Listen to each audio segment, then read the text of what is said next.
Okay, we are live. Hey guys, this is Allison here, and I am so excited that we have Mr. Jon Sanders. Woo! Hello. The crowd goes wild. Yeah. Hi, everybody. So Jon is all the way in South Dakota right now, right?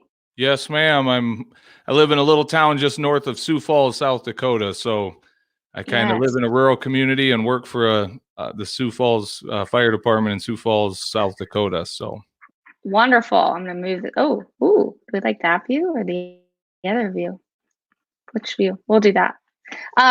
So Jon, if you guys don't know, Jon is a member of our Triumph group, but he also runs the Fire Inside podcast. And Jon's podcast that he started in May of 2018 has reached so many people. I personally love your podcast.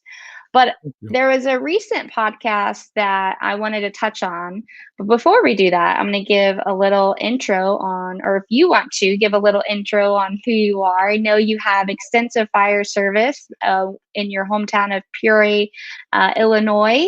And then your journey led you to South Dakota. So would you mind giving people, because my dog's now chewing on my hand, would you mind giving people a little bit of information about who you are? yeah, Oh, for sure. For sure. Well, thank you for the opportunity to have the conversation. I'm grateful for that. Yeah. So my story, as far as my career is concerned, I started in the fire service back in the year 2000. I was 21 years old, and truly, I started even younger than that on a volunteer fire department right out of high wow. school. And then in And you 2000, chose to be a fireman and not a cop. I remember hearing that too. absolutely, yes. I thought I wanted to be a cop growing up, but then I got right with Jesus and he turned me around. So anyway, no, I love my brothers in blue, but Absolutely. in high school, I just a career in the fire service kind of grabbed my attention, and I thought that looks awesome. I want to do that. And so when I graduated high school, I got involved immediately in a volunteer fire department just outside of Peoria. And then it took me 2 times of testing with the city of Peoria to get hired on, the full-time career job. And I thought I was going to do that for the rest of my life. I thought, I'll put 30 years in and retire at 51, with the full pension and I had it all mapped out, had it all planned out. And the way I tell my story is that God messed up my plans in the best way possible. I really had sensed a calling toward pastoral ministry, and I ran from that calling. Like I didn't want to do that, but I kind of came to a place of surrender in my life where I knew I wasn't going to spend the rest of my life running from that calling. And so it's kind of a long story how we had a connection with this little community out here in South Dakota, but 4 years into my career there in Peoria with the fire department, my wife and I, we left the job there. We brought our 2 little kids at the time. We moved out to South Dakota. We planted a church. So now, I'm a full-time pastor, church planter. I got on, our local small town fire department. I started working with our ambulance service. So I kind of stayed in the first responder world for a number of years more. But then just got to the point where I realized, man, I'm so busy with all this church stuff, ministry stuff. I ended up, I thought, kind of closing the door on the fire service and the EMS. I just thought that chapter of my life is over, and I quit all of that. Well, it wasn't many years later, I saw an opportunity open up to go back into the full-time fire service with the city of Sioux Falls. And so for the last 5 years or so, I've been working full-time as a firefighter again and as a pastor full-time. So kind of an interesting story. And then that collision of those 2 worlds really kind of led me to the podcast that I'm doing now. And I'm sure we'll get into that a little bit. But that's kind of an overview of where I've been up to this point. Absolutely. Yes. I love hearing about how, your calling, like the sign or however, it took you 5 years to get your associate's degree, and the extent with your Peoria guys, and then leaving, the fire department for ministry, and then getting back in, you guys creating your own church in South Dakota, and then getting back into the fire service, and then being part of the chaplain group, as well as the peer support group too. And that kind of all came to be in some fruition of something, some bigger grace of God, or who knows what, if whatever you all believe in. But for you, that humbling experience, and for your family being able to come back and be a part of that, what has that meant for you? Well, yeah, I always missed the fire service and missed the run-in calls and missed the camaraderie being in the station with the brothers and sisters. Like, that was always a meaningful part of the job to me. So I was thrilled to get to go back to that and feel like I kind of got a second chance, if you will. But I knew deep down that there was a greater purpose for me returning to the fire service beyond just my love of the job and my passion for the people. Like, I knew there was a greater ministry sense in that. And yeah, it didn't take long being back in the fire service. I had been away from the fire service for about 11 years. And the culture had really shifted in that time. Back when I started in 1997, we weren't talking about mental health and mental wellness. And fast forward to 2015, when I started again in the fire service, a lot had changed, and it didn't take long for me to be approached by different members of our department saying, hey, look, will you help us serve either on the chaplaincy role or the peer support role? Because we really need to do something for the mental, emotional, and spiritual well-being of our members. And, Yes. So obviously I came back to the fire service with much more life experience. I would like to think much more wisdom than what I had when I first started, and just maybe Hopefully. a little bit more to offer. And so, yeah, it didn't take long for me to recognize that not only do I get to do the job of being a firefighter, but I also get to be there in some kind of a ministry capacity for my brothers and sisters in the first responder community. So that's kind of where the idea for my podcast came from, when I was sitting through some training with some of our guys on peer support and how to build a peer support team.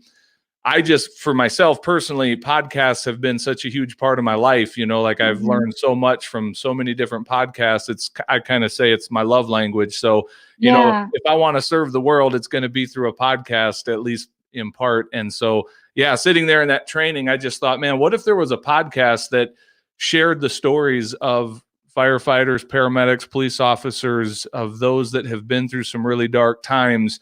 And really, this is kind of my contribution to help tear down that stigma that exists for so long, that has kept our people from seeking the help that they need. And so if we can share those stories, there's power in those stories, and maybe we can take that stigma away and help people realize, look, it's a natural thing to experience the trauma that we do in our line of work, and it's okay to ask for help. It's vitally important that we do ask for help. So yeah, that's kind of where the birth of the podcast came from. And I've had a blast just getting to hear so many stories and share those stories, and then see the impact that that's had on people's lives. It's been pretty cool. Yes, absolutely. It's been so great to see from your first podcast to now. And so why I've asked, Jon to be on here is there was a podcast not too long ago. And I've had this happen recently with a lot of my clients, is especially with COVID, is there's people who don't want to talk about uncomfortable conversations. So I want to ask the audience, what are some of those conversations, those hot topics where they're off limits?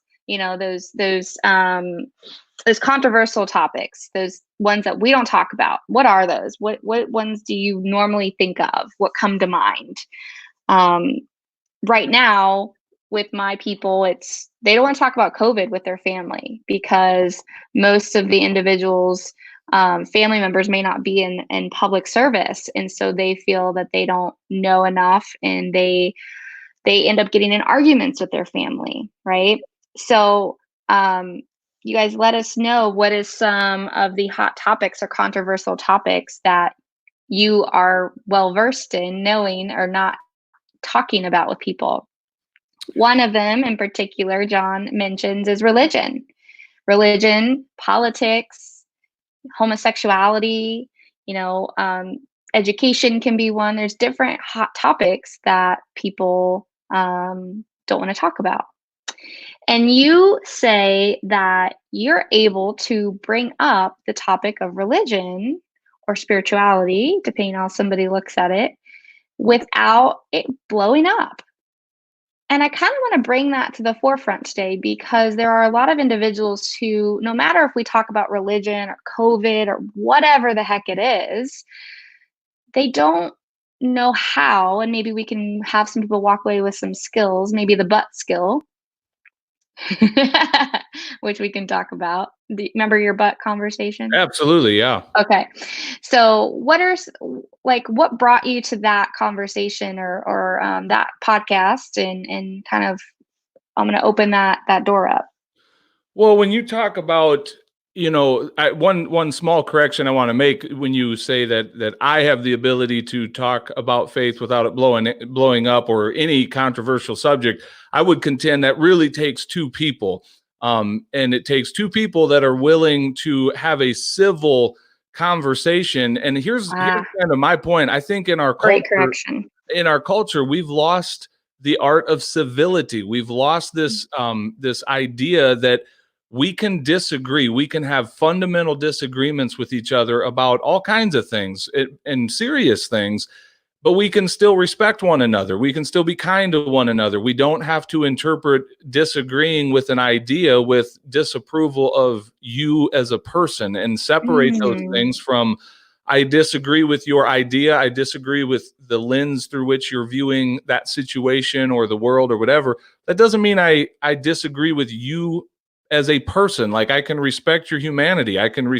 and be kind. And, so yeah, there's so much ugliness in our world. I'm going to blame the easy one. That it's easy to point to social media, where people can sit behind what feels like the privacy of their computer screen or their phone screen, in their home, and they can just lob these bombs at each other, where they probably wouldn't be quite as nasty if they actually had to sit down face to face. They might not so quickly go to the name calling and the labels and, the hate. So and that's another thing. I mentioned that word hate, that in this culture, as we've lost this art of civility, everything gets labeled hate if it's in opposition to what you believe or how you see the world. And I just think that's such an immature place to be. If somebody disagreeing with you automatically goes into the category of hater, well, we're never going to have any conversation, right? We're just going to continue to divide ourselves into these little camps and categories and never learn how to cross those lines and have meaningful conversation to try and understand each other better. And so, yeah, I think that can apply to anything, whether it's faith or some hot topic, social issue or political issue of the day. Absolutely. It's just, so that's all I'm saying, where that comes out. Like in the presentation I made at Illinois at the symposium where you and I were both presenters. Yes. They asked me to come in and speak about faith as a tool in the mental health toolbox in the fire service. And so I always just start that conversation with, look, we're getting ready to talk about something that we've all been told we shouldn't talk about publicly, right? We're going to talk about faith. And I want to welcome everyone that's in the room, whether you are a believer, whether you are a seeker, someone that's like, I don't really know what I believe yet, or a non-believer, someone who would just flat out say, I don't believe there's a God, period. I don't care who you are. I'm glad you're in the room and we're going to have a conversation and you're welcome here, And so, yeah, that's kind of how I start those conversations. And what I find is that when you set the stage like that, it's amazing how we can have a very nice conversation, civil conversation with a diverse group of people that don't all see the world the same way. And we can walk out of the room understanding each other just a little better than before we came in the room. So civility is a powerful thing when we have that conversation. Yes, absolutely. And exactly what you're saying, John, is when you set that stage and you're honest with them and you're honest in saying, no matter where you lie, if you believe or non-believer, wherever you are, we're going to have this conversation. Yeah. Setting that stage, bringing that to the forefront, sets down a guard. Yeah. It brings down this maybe an internal shame or an internal already preconceived notion about a topic, and lets that person know, hey, you're open, you're coming from a place of, no matter if you agree or disagree, the disapproval or whatnot, you as a person are important. And that's pretty great. And I love when you said, and you corrected me earlier, and I appreciate that it takes two people to have that civilized conversation. Yep. So yes, I loved hearing that. So John and I met at the Illinois Peer Support Symposium, and he was a keynote speaker about faith and bringing it to the fire service. And one of his big phrases was, instead of saying "but," is not your tushy down here, right? But how we say, well, we can't do this, right? Well, maybe you should say it because you're going to say it better than I am. Yeah, I'm pulling up my notes from that speech. So basically, I came into a room full of firefighters and a few cops, and so after I made my jokes about cops, then I went on to the rest of my speech. But basically, I told a group of firefighters that I'm here to kick your butt, and quickly said, I'm not talking about, I'm not here to kick your ass. I'm here to kick your butt, your butt. And then I kind of went on to unpack it, like with this statement, and we laugh about this. It's kind of cliche, but there's two things that all firefighters hate, and that's the way things are and change. Like we complain and gripe about the reality of whatever is, but don't you dare suggest that we do something different, right? The person that suggests, well, hey, let's change this and let's do it differently. Then as firefighters, we're going to quickly gripe and bitch and moan about the changes that are being proposed. And so Absolutely. the big message of that day is like, look, guys, when we are in a culture, when we're losing 133 of our brothers and sisters to suicide, something needs to change in the fire service. And the good news is this, that you are the change that the fire service needs.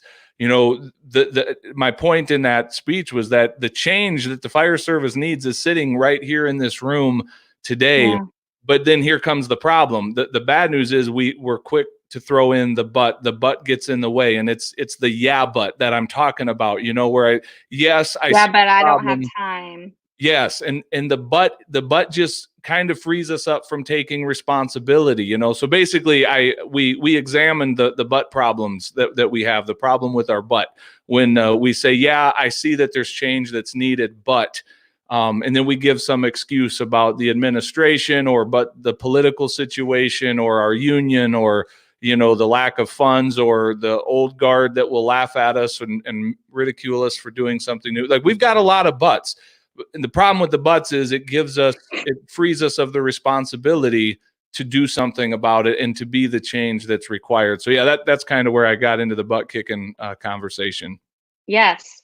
So I'm going to use that. And I know you do some of your own life coaching too, and I'm going to help everyone on this. So we have lots of people talking about when by setting the platform, it gets rid of judgment or assumed judgment. There's lots of great comments. Is by anyone on here that's listening or that's watching us, is that you have the opportunity to take your butt, but I don't have the skills. I don't have the time. I don't know how, right? Is what I want to talk about are these hard conversations and how we can get uncomfortable, how we need to get uncomfortable to be able to identify that we're human and identify that it's okay to be different, or it's okay that if you're not ready, that's fine. So you had said, instead of saying but, we can say however. Yeah, like how? That's a much better question. How do we do this? Because how starts to think about the possibilities, rather than saying but and just walking away from it like, well, I'm off the hook now, to ask the question, how do we accomplish this? How do we do it? How puts us into that place of possibility? How invites us to consider that what if it actually could be done, and whatever that major change that needs to happen is. We're kind of talking about two different things, but when we bring it back into this conversation of being civil and being able to have uncomfortable conversations with one another, again, I would just say it is possible. Like it is totally possible for two people with differing thoughts and ideas and values to be able to sit down and have an open, honest conversation. And by the way, let me just challenge anybody. if you are so confident in your ideas, if you really feel that your worldview or the lens through which you view the world and have kind of come to your position on whatever your issues may be, if you really are confident in that, you ought to be able to stand those ideas up to someone who has a different idea and be able to have a nice conversation. If your ideas are built on such a flimsy foundation that they can't stand up to scrutiny, you might need to go back on a search for truth and really examine why you believe what you believe. If your belief system can't stand up to some hard questions and to some open conversation. And so again, it's just in our culture, people are so quick to run to their fort and start lobbing grenades at each other rather than to be able to sit down at the table together and say, well, let's talk about it. Why do you believe what you believe? Why do you see the world that way? Have you ever considered this position, and what evidence is there for the reason you believe what you believe? And it's just, in my mind, it's not that difficult, but it's sad to see that it's the culture that we live in, and it affects so many areas of our life when people are either unable or unwilling to have those kinds of civil conversations about difficult topics. So do you bring that in when you do your peer support stuff, or when you're just sitting around the kitchen table? And how would you, first piece, and second piece, how would you help encourage others to do that? Well, let me say from a peer support piece, 100%, because the whole idea of peer support is to show up with a non-judgmental listening ear. You're not there to give a whole bunch of advice and why you should have done this. And, peer support is simply listening and validating where that other person is coming from. And not to suggest you can never offer any kind of advice or words of encouragement or guidance, but primarily peer supporters, that role is we're just there to listen and to validate whatever they're feeling and whatever they're going through, and to let them know you're not crazy for feeling the way you feel about this situation that you're in. So in that setting, 100%, it's necessary to show up with that non-judgmental and that willingness to just kind of put your thoughts and ideas here for a moment and just validate where the other person's coming from.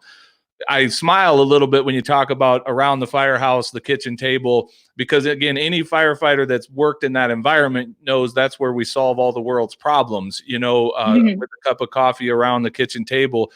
And again, sometimes it's very hard to not, just depending on the makeup of the crew, there's all kinds of different ideas. People are coming from different places politically. And if I sense that someone's not really open to having a civil conversation, I'll just do the civil thing and kind of keep my mouth shut. So, by the way, if you're ever around me and I'm not talking when you're talking about controversial subjects, it's not because I don't have ideas about it. It's just because I don't trust that you're safe enough to have that conversation with.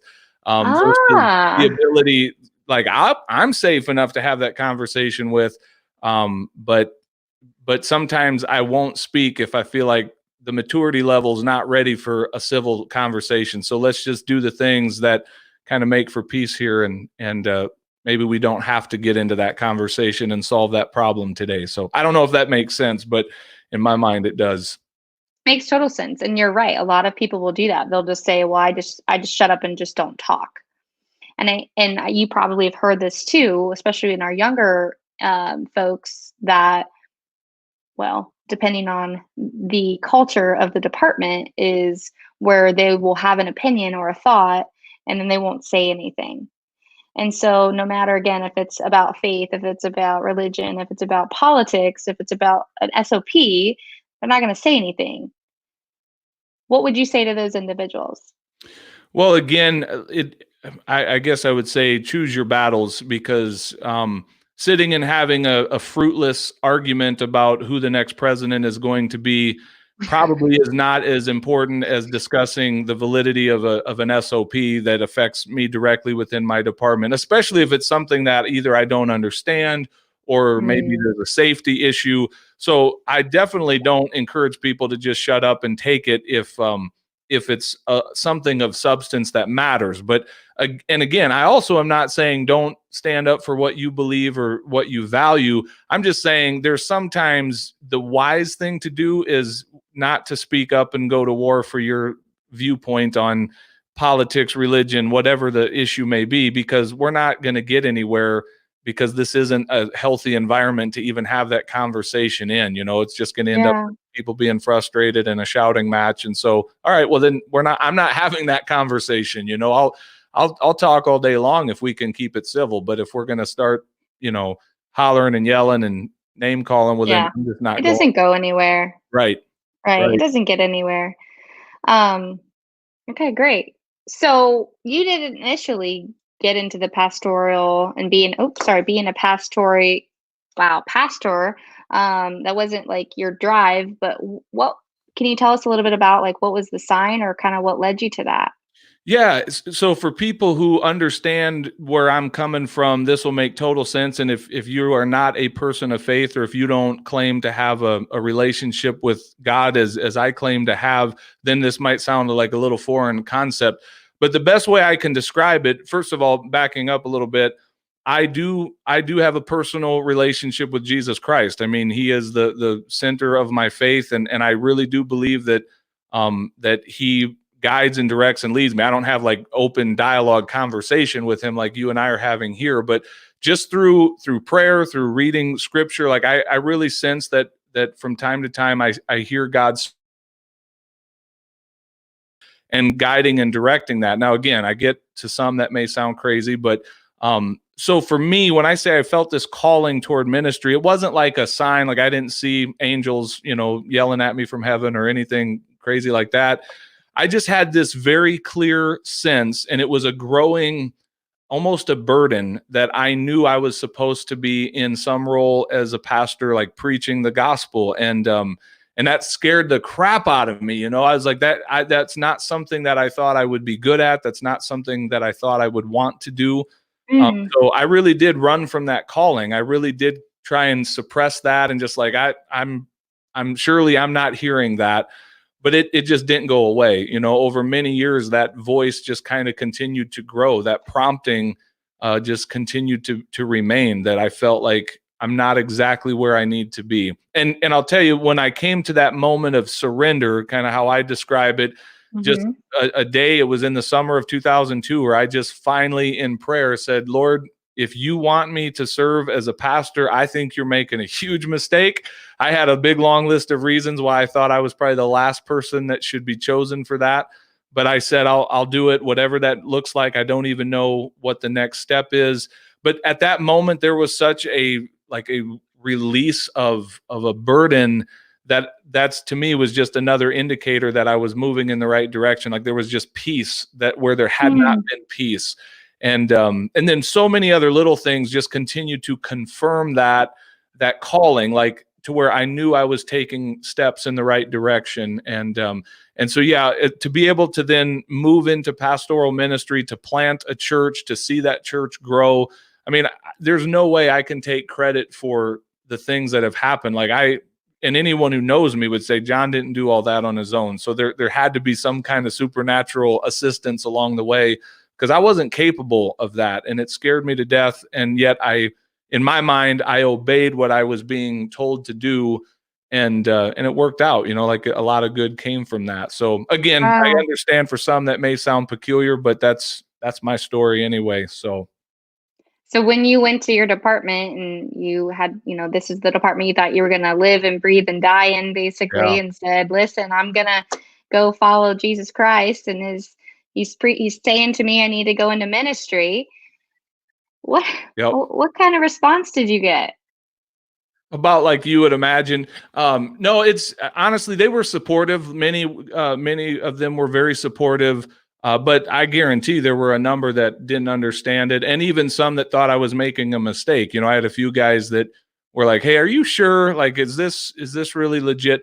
But I gotta say, most of the guys, and I believe this about most of humanity. Like, we really do want to see people do well, right? Like, you at the end of the day, you want to see people walking in the purpose for which they were put here. And so when someone is achieving that, usually, even if we don't understand it, most people have the ability to go, well, I wish you well, like we wish you well as you go. And that's kind of what I got. But it Right. was weird because just, a few years prior, I had been sitting in that chief's office in an interview, basically saying, man, if you give me a shot, I'll work as hard as I can and be one of the best firefighters I can be for the city of Peoria. And then, 4 years later, I'm in his office saying, so about that, I think I'm heading into ministry and I'm going to be, resigning this position. So yeah, not everybody understood it. Nobody really was like super negative, at least not to my face that I knew of about it. And in time, I think even those that might have thought John's crazy probably in time came to see, well, there must have been something to it because it all worked out, So definitely it's not the normal story, I guess. Guys don't normally quit the fire department to go do that. However, I said that, but truthfully, I've met a number of guys over the years that have left the fire service to go into ministry. So maybe it's not as crazy as I felt it was at the time. Really? Yeah. Huh. Through like doing this journey, like since you left and did ministry, or even before? Yeah. One of them was in Chicago with us at the symposium. He wasn't a speaker, but he was just a recent guest on my podcast. His name is Stuart Blade. Similar story, worked for Bloomington, Illinois for their fire department. And now he's serving in a pastoral role on staff at a church there in Bloomington. And he's still a chaplain for the department. And I've met a number of guys and heard of others that have done that. So, but at the time, man, for me, it just felt like nobody does this. This is a crazy story. Yeah. And it really did feel like a huge step of faith to step out and do that. And it was really scary, to leave what felt like a safe paycheck, every 2 weeks, to know that I'm going to have this paycheck in my bank account to go plant a church and not be 100% sure if it was even going to work and how it would be funded. Like, it was a big step of faith. It felt really scary at the time. Now looking back, it was like, that was no big deal. God took care of all of that and honored the obedience, I guess. Like he did the heavy lifting. I just had to be obedient to keep stepping forward and doing what he was asking me to do. And somehow it all worked out. Wow. That's incredible. Like, that really is, like, to think about the amount of patience and the amount of probably prayer you had to make those decisions at the time seemed life-changing, but now being able to be like, they're just change. Yeah, it's all okay. Well, and it's a journey, like, again, for the faith, we're all at different levels of our faith journey. Like I say, not everyone is even at the point of faith in anything, and that's fine. I'd love to have a conversation with people in that posture, in that place. But even in the believing community, we're all at a different place in our lives spiritually. So it really is a journey, and it's a growth process. And so what seems really difficult today, maybe a year or two from now won't seem as difficult because of growth. We grow, we learn, we mature, we get more wisdom. And for me in my faith journey, it's, I guess, God keeps showing up. He keeps showing himself to be faithful and reliable. And that's the thing. Like, for me personally, I have seen enough evidence in my life to believe that there is a God, that he does love me, that he wants a relationship with me. There's still a ton of stuff I don't understand. There's still a bunch of questions I have sometimes when I struggle to make sense of some of the crazy things we see in our world. So I don't claim to have it all figured out. But for me, on my faith journey, I've just come to see that I can trust God as he leads and guides and directs in my life. And the times that I surrender and let him lead work out way better than the times that I take the reins and, decide that I'm going to drive the ship for a while. So I usually run into the rocks pretty quickly. So again, that's just my story. That doesn't have to be your story, but that's, and so when we talk about mental health, that's kind of the point that I make in the presentations I give on faith in the fire service. Even if your faith isn't in my God, science shows that faith in something bigger than yourself plays a significant role in one's mental, emotional health. And that's why I say, even if you are not a person of faith, just understand that people's faith has a very powerful role that it plays in their life in terms of their overall mental, emotional well-being. And again, that's not to say that that's the only tool to go to. We certainly know that our nutrition matters, our sleep hygiene matters, that, there's so much other stuff that goes into it.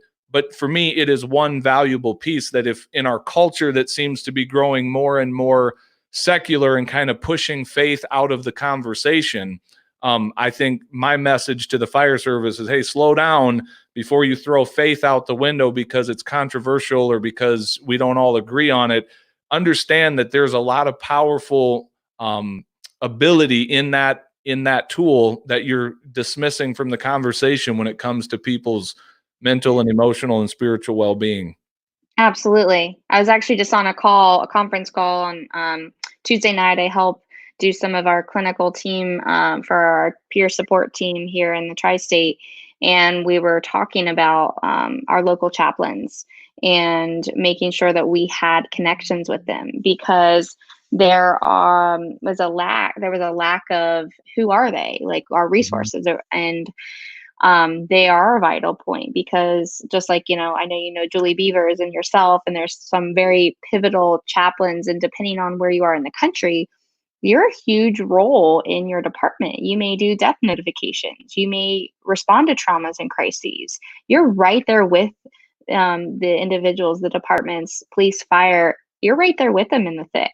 So it's not like, yeah, go ahead. Well, can I just say, I want to throw out a word to the chaplains that might be listening to this, because I agree, and this is going to sound a little abrasive coming from a pastor, but I feel like I've earned the right to say this to that group, okay? I think there's a disconnect with many chaplains that they think just because they are a chaplain or they're a pastor, a priest, a bishop, whatever their title is, that automatically opens a door for them to have inroads with the members of the fire service. And here's what I want them to know, because I agree, Allison, 100% that it is a vital role.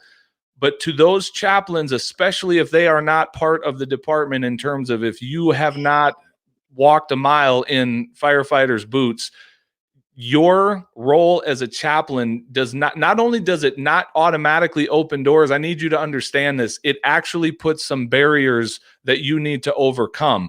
The fact that you come walking into a fire station wearing your priestly collar or your cross or whatever the case may be, man, that there's an immediate barrier that goes up with most firefighters. Why? Because you represent something uncomfortable to many of them, and that's religion. And you don't have a relationship with them. So here's my point. What I want to say to chaplains is this: we need you, but we need you to be relationally invested in the men and women of the fire service before crisis hits. Because if you think you can walk onto the scene when crisis hits and that they're just going to open up and run to you for counsel, for support, some might, and I'm not dismissing that. Yeah, but it's very rare. Yeah, just don't expect it. You have to earn it. And that's the thing. I think there's a disconnect. I think because I know pastors very well. I live in that world. I coach pastors and I know firefighters. And I think there's this disconnect in many pastors' minds. They think if they are invited by their local fire department to serve as a chaplain, they think, oh, the guys and gals love me. Not so quick. They need to get to know you. And they need to know that just because you represent the faith community on some level, that you can have a civil conversation with them. And by the way, most chaplains can. Most pastors are very well equipped to sit and talk about issues of faith and not escalate it to an argument.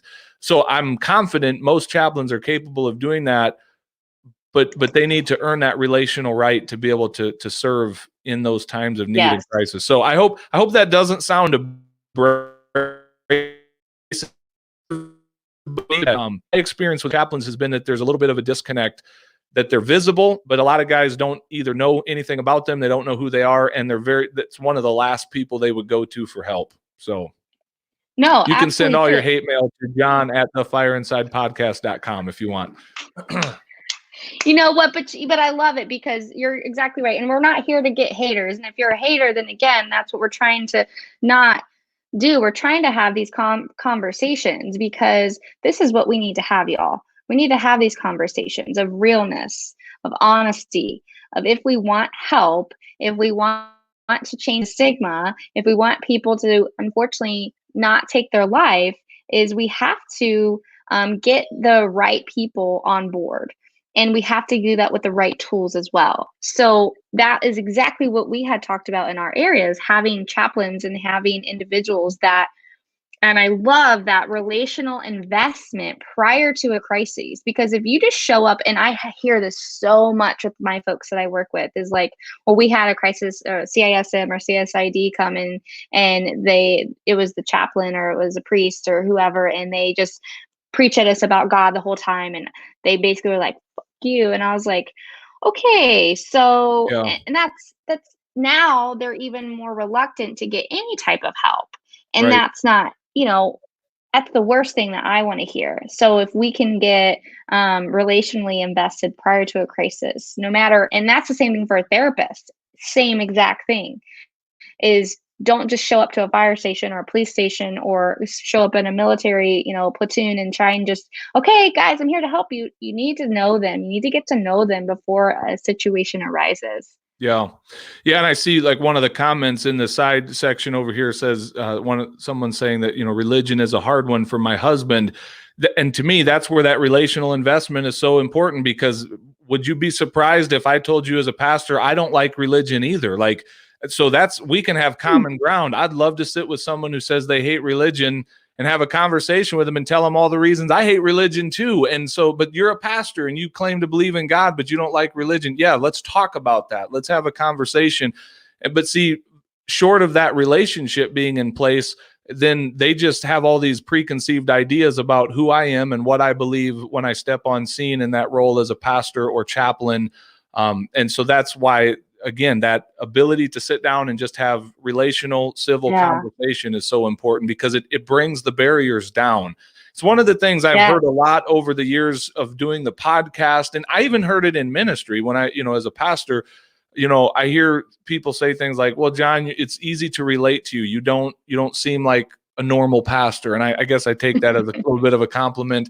But and you should. It would be best for you to take that as a compliment. Yeah. And I do take it as a compliment. And I think that if people would get to know more pastors, they would also understand that there's a lot of really good men and women of faith out there that are leading the faith community. But again, there's these barriers that exist because we've stopped having conversation, because we've just gone to putting people with these labels and categories, and we don't really know what they believe or why they believe what they believe, but we just put them in a category and kind of write them off. And so, yeah, I think as our culture can move back toward civil conversations, it's going to be a great day for humanity. Absolutely. So as COVID-19 has left a lot of people in their home, I have heard that there's been actually some great conversations happening. Silver linings of this whole thing is people are connecting. Hopefully they're not on their phones as much, but they're connecting more. Is that something you're witnessing within your all's community as well? Yeah, I've heard and seen a lot of great stories coming out of this, and that's always the case, isn't it? I mean, it's like none of us like trial, none of us like trauma, but there's something about the human spirit that can find good in the midst of that, and we can see opportunity and take advantage of opportunity that crisis provides. So none of us, I don't know anybody that would have willfully said, hey, it'd be cool. Let's blow up our world economy. Let's go on a lockdown. Let's have a lot of fear, in our society. I don't know anybody that would have willfully signed up for that. And yet it happened. And yet in the midst of all of that, I do see a lot of positive things. Now, I also see, and it all depends on where you want to put your focus, because if we want to find the negative, there's plenty of that to be seen out there as well. In our very polarized society, we've got, this is quickly becoming a political issue. And again, we're yelling at each other on Facebook about it instead of just having a conversation about, I understand why you believe that way. Can you see where I'm coming from? Can you connect with, my point of view, my concerns, my fear, my values? So yeah, I've definitely seen some ugliness, but I've also seen a lot of good coming out of it as well. And it's interesting for me. I love the fact that this is highlighting our need for connection, because in a world that is so connected, and I'm using air quotes because, we've got our cell phones and all of these devices that help us stay connected, we're actually becoming more and more isolated. And so I think this has gone to show just how much we need that human connection and that interaction with one another. It's kind of sad that it takes a crisis to do that, but yeah, we're seeing that hunger. That hunger is coming back again for people to go, I want to get with people. I need to be with people. I need to connect. Absolutely. So what are you and your family up to during this time? How are you connecting?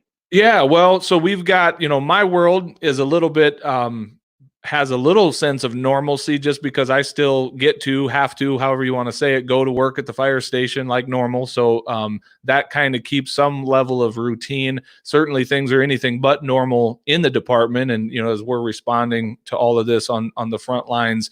So that's not normal. That's a little added stress, but we have that. And, in my family, we have some good, close friends that we stay connected with. I'm not going to say that we might not have gotten together for a cup of coffee and practice proper social distancing a few times in all of this. But again, we live in a very small community, and, we have one case in our entire county right now of COVID. And so I think it's possible to be smart and practice some safe procedures, but at the same time still make connection a priority. So on a family front, man, we're spending a lot more time together than what we normally would, and that's honestly been kind of cool. Like every evening, there's no question of what are we doing tonight. We're hanging out at home with the family. We're taking a walk together. We're watching a movie with the kids. We're playing a game, whatever. So yeah, we've connected probably more as a family than we normally do with our schedules, having us all go in different directions. So that's been kind of cool. Awesome. That's awesome. Well, I hope maybe I know I kind of got off on a tangent, but I love just hearing from you and talking to you because again, you're listening to all of your podcasts, and again, you all can listen to Jon, and he has some awesome interviews and great tools and stories that he shares on the Fire Inside podcast, and you can find that on Apple. You can find it on pretty much everywhere. Yeah, pretty right? much any major podcast platform will have that. So iTunes is the big one, but Stitcher, Google Play, any of those, wherever you consume podcasts, you can find it if you search for the Fire Inside podcast. So yeah, and that, by the way, man, I just did an incredible interview yesterday. It hasn't released yet, and I told this person who has just a very compelling story, but very sensitive story. I'm going to give them the final listen before I submit it to the airwaves. So I'm not going to even say any more details about it because I may not end up getting the final permission to share it, but I bet I will. But the point is, it's such an honor to get to have people trust me with their stories and to get to share that story with the larger platform. I had someone come up to me in Chicago at the symposium when he saw that I was kind of alone walking across the lobby there, and he stopped me and he said, "Jon, I just want to tell you thank you. Your podcast saved my life." And he said, I was contemplating suicide, but I heard one of the stories on your podcast that just gave me hope to fight for another day. And I don't take credit for that. I say that because it's not my story that I'm sharing. It's sharing stories of our everyday run-of-the-mill firefighters, police officers, paramedics, and hearing that, look, it is normal for us to experience some really dark and difficult seasons in our life, whether it's through addiction, whether it's through trauma, loss, divorce, horrible things that we have to go through. But there's hope, and sharing those stories where people hear that, what, others have been where you are and they have found healing and hope on the other side. So it's just an incredible honor to get to do that and to share that. So yeah, please go give it a listen. I'd be grateful if you did. Jon. Ooh, you gave me the feels there. Ooh. That's awesome. So, y'all, I like to ask everyone that I talk to. I have some quick round questions, if that's okay, that we go through. Yeah, let's do it. Okay. All right. What's your go-to food? Mexican. Love Mexican food. Like extra spicy or like? Yep, I like it hot. Yes. What is one thing you have to do every day? I have a morning routine that is it's in depth. There's a number of things involved, but if I don't get that morning routine, my day is off kilter all day. So for me, my morning routine of some quiet time, some reading, some exercise, some mindfulness practices, journaling, like that's the full morning thing. If I can get that in. So yeah, that's a non-negotiable for me. I loved hearing that from you at the symposium. I thought that was excellent because you also helped reduce the stigma to some other dudes in the room. Like, what? Yeah. He reads? He journals? What? Can I say something about reading? Can I have the floor for a minute? Yeah. I just read this statistic again the other day that 25% of American adults after they leave college never read another book for the rest of their life.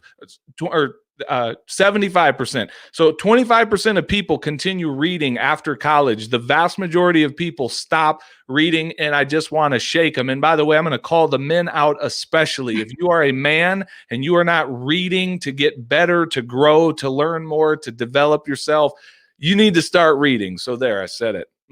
Don't get me preaching. I love it. No, I appreciate it because that's one thing I've been talking about with my people. And I'll even help you with that. If you're into trauma and you're a geek like me and you want to know, this book called The Body Keeps the Score is absolutely incredible. Yep. And it's got pictures in it. Okay. So you can actually look at pictures of the brain and the fMRI models. And like, it's really awesome and fascinating. So it's awesome. So yes, pick up a book, read with your kids, like even the kids, Dr. Seuss books, like that helps your brain, which is going to help your anxiety and your mental health and everything. I'm so glad that you said that. Yeah. And one quick other thing, I'll give you a cheat to make reading even easier. I do probably 80% of my reading through audio books, and I count it just as valid as reading on paper. I usually always have a paper book I'm reading too, but I listen to a ton of audiobooks. So I did read that book, The Body Keeps the Score, but I did it via the audiobook. Audio, perfect. Yeah. So anyway, if you're like, I fall asleep when I read or whatever, then read when you're mowing the lawn, listen to an audiobook when you're exercising or whatever. So that's just me. I'll get off my soapbox, but yes, reading is a part of my morning routine every day. Awesome. What form of communication do you prefer? Would you believe it if I said oral, spoken word? Like, I know it's probably hard to believe after talking to me for 52 minutes. I'm a talker. So I have 2 podcasts. So yeah, I love to talk. Wait, you have 2? Yeah, one's for firefighters, one's for pastors. Yep. Is it the rural church? It's small town. I call it the Small Town Big Church podcast. But yeah, it's for small town and rural church pastors. So yes, I've been doing that one actually longer than the Fire Inside podcast. Because you have a book too. Yes. Yeah, I wrote a book a few years ago, again in the rural church space. I call it Rural Church Rescue. The big idea behind that book is if I kind of use the fire service as a backdrop or kind of as a metaphor for the church world. There's a lot of similarities in my mind, and I draw those out in the book. But kind of the big idea is if the average church or if the average fire department operated itself like the average local church, you would fire the fire department. So basically, it's me giving a spanking to a bunch of churches saying, you need to get your act in order because we've got a big job to do and we need to get back on mission. So that's kind of what that book's about. Well, that's the picture I had posted of you for this interview. Oh, is you holding your book. That's awesome. I had a firefighter friend say to me one time, and this guy, he's not a man of faith at all, and is a dear friend of mine. And he said, John, I read your book. He was like, every firefighter needs to read your book. I said, you realize it has nothing to do with firefighting. I said, it's not even about firefighting. And he was like, no, man, everyone needs to read your book. So I said, well, that means a lot to me, but no, everyone doesn't need to read my book. If you're in the church world, the pastor world, you need to read my book, but it's not really for firefighters. You're certainly welcome to go read it. All of the proceeds from all the sales go to feed hungry children. Mine. So go ahead and buy a book. That's fine. At least you're honest. Yes. All right. So on books, what is a great book or quote that you live by? Ooh, a great quote. Okay, here's one. This one comes right out of a book known as Proverbs. It's found in the 66 books of the Bible. But as a man thinks in his heart, so is he. So your thoughts create your future, and your thoughts will will impact how you behave and the action that you take. And that will absolutely produce the results you're getting. So if you are getting results in your life right now that you don't like, whether it's in your marriage, your finances, your fitness, it's coming from a thinking thing. We got to change the way you think in order to change the future that is in front of you. So anyway, that's just a quote. What legacy do you want to leave behind?